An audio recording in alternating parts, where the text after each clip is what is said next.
हे दोस्तों, कैसे हैं आप। उम्मीद करता हूं आप अच्छे होंगे।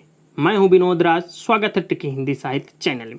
दोस्तों, आज हम एनसीईआरटी सीबीएसई पैटर्न पर आधारित क्लास 12th की जियोग्राफी के महत्वपूर्ण प्रश्न उत्तरों को पढ़ने वाले हैं। उससे पहले यदि आप इसके विस्तारित रूप को या पाठ का विवरण अच्छी तरह से समझाया गया है मेरे चैप्टर में, आप उसको न देखे हो तो देख लें, क्योंकि उसको आप अगर देखे रहेंगे प्रश्न उत्तर आपको याद करने की ज़रूरत नहीं पड़ेंगे। तो आज हम देखेंगे प्रश्न उत्तर। पाठ का नाम, पहले चैप्टर का नाम है, पुस्तक का नाम है मानव भूगोल, ठीक है ना, मानव भूगोल के विकास। तो चैप्टर का नाम है मानव भूगोल प्रकृति एवं विषय क्षेत्र, पहला चैप्टर है, उसके प्रश्न उत्तर को देखेंगे, ठीक है ना। उससे पहले यदि आप मेरे चैनल को सब्सक्राइब ना किए हों तो सब्सक्राइब कर दें, बेल आइकन प्रेस कर दें जिससे आपको नोटिफिकेशन मिलता रहे। लाइक करें, कमेंट्स करें और इस वीडियो को अपने दोस्तों तक शेयर जरूर करें। तो हम देखते हैं आज कक्षा 12 की भूगोल विषय पहले पाठ का प्रश्न उत्तर। पहला प्रश्न है, मानव भूगोल की परिभाषा दीजिए। उत्तर, मानव भूगोल वह विज्ञान है जिसमें हम मनुष्य तथा वातावरण के पारस्परिक संबंधों का क्षेत्रीय आधार पर अध्ययन करते हैं। रटेजल के अनुसार, जो मानव भूगोल के जनक माने जाते हैं, मानव भूगोल मानवीय समाजों तथा धरातल के बीच संबंधों का संश्लेषित अध्ययन है।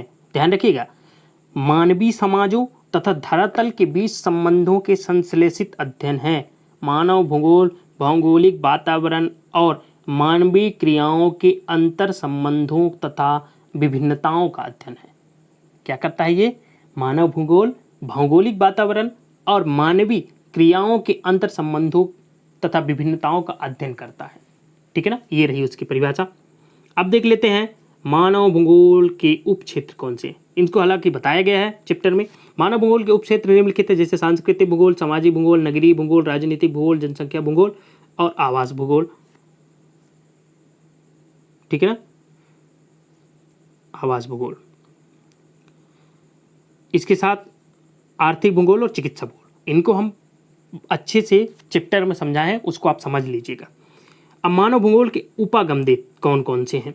तो उपागम में पहला जो है अन्वेषण और वितरण, प्रादेशिक विश्लेषण, ठीक है ना। तीसरा है क्षेत्रीय विभेदन और स्थानीय संगठन। पांचवा है मानवतावादी, अमूलवादी और व्यवहारवादी विचारधाराओं का उदय। लास्ट है भूगोल में उत्तर आधुनिकवाद। ये क्या है? मानव भूगोल की उपागम है। ओके, अब देखते हैं चौथा प्रश्न। प्रौद्योगिकी के विकास के लिए प्रकृति का ज्ञान किस प्रकार महत्वपूर्ण है? उपयुक्त उदाहरणों सहित स्पष्ट कीजिए। इसका जो उत्तर होगा, प्रौद्योगिकी किसी भी समाज के सांस्कृतिक विकास के स्तर की सूचक होती है। तथ्य है, मानव प्रकृति के नियमों को समझकर ही प्रौद्योगिकी का विकास कर सकता है। जैसे घर्षण व ऊष्मा की सोच ने आग की खोज में सहायता की। डीएनए और आनुवंशिकी के रहस्यों ने अनेक बीमारियों पर विजय पाने में सहायता की।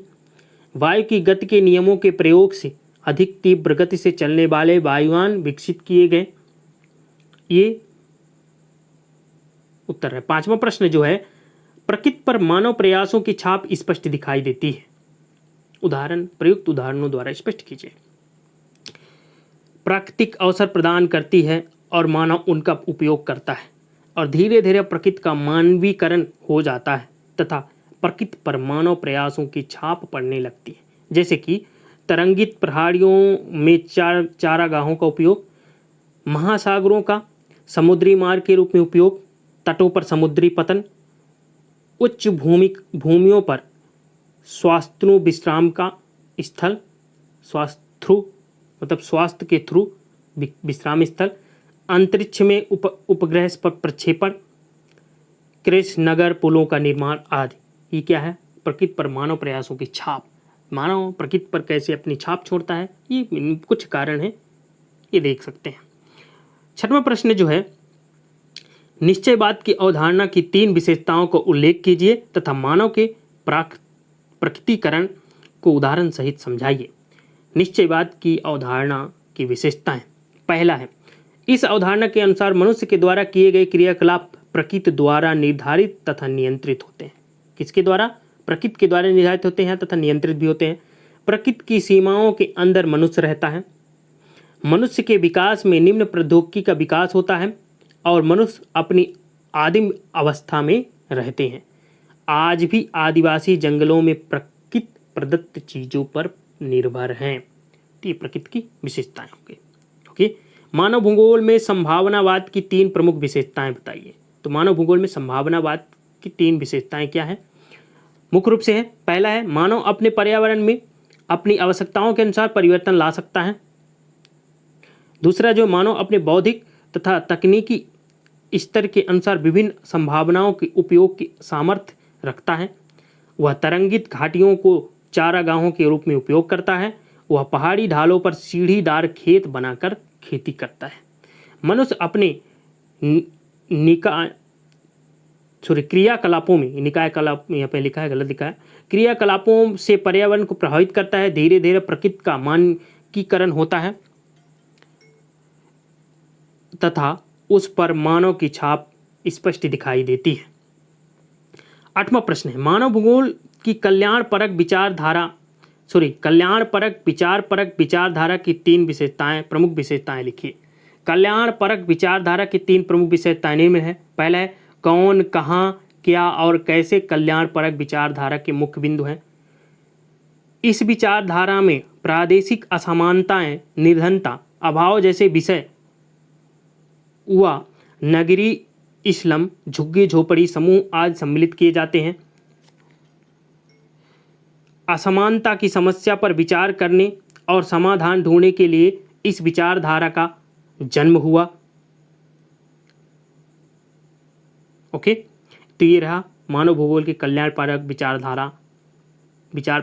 विचारधारा की प्रमुख विशेषताएं।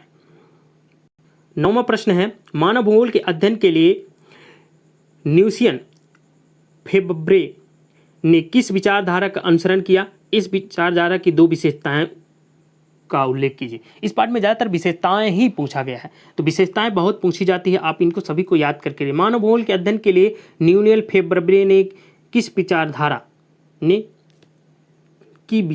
यहाँ पर प्रिंटिंग थोड़ी गड़बड़ है, टाइप करने वाला बहुत डिस्टर्ब करता है। मानव भूगोल का अध्ययन करने के लिए न्यूशियन फेब्रे ने संभावनावाद का अनुसरण किया। इसकी प्रमुख विशेषताएं निम्नलिखित है। पहला, इस विचारधारा में मनुष्य को प्रमुख स्थान दिया है। प्राकृतिक पर्यावरण मानव जीवन को नियंत्रित नहीं करता।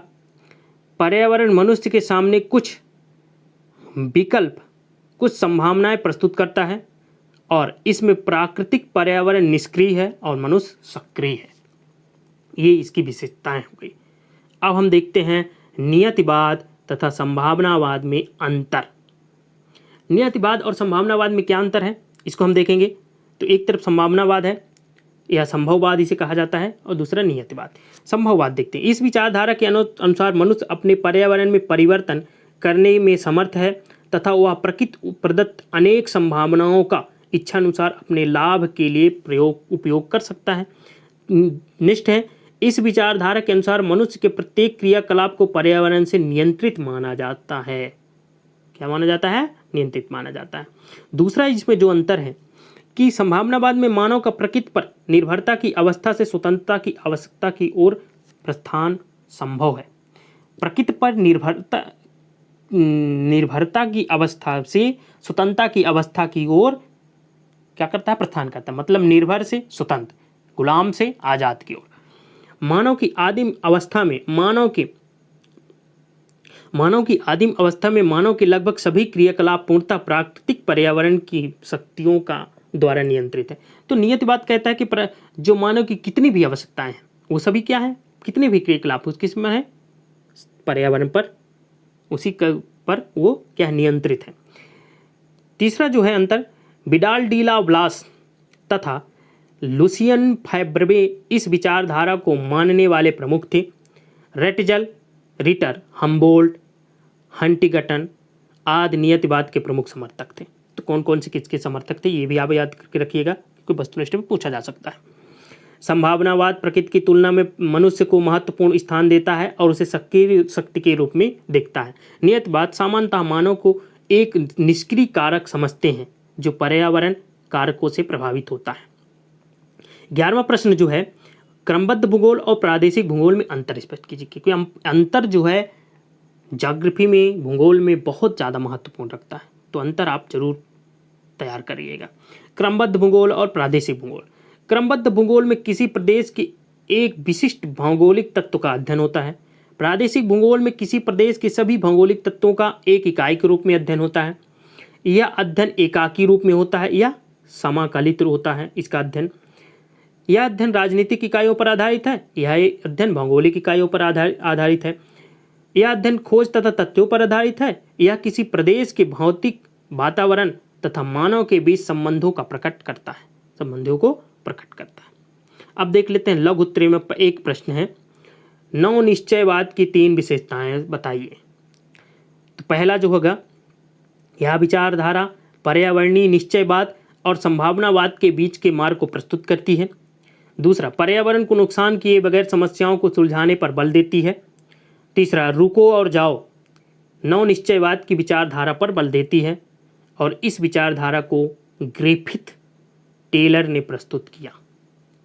तो ये रहे आज का पहला चैप्टर का प्रश्न उत्तर। उम्मीद करता हूँ आपको अच्छा लगा होगा।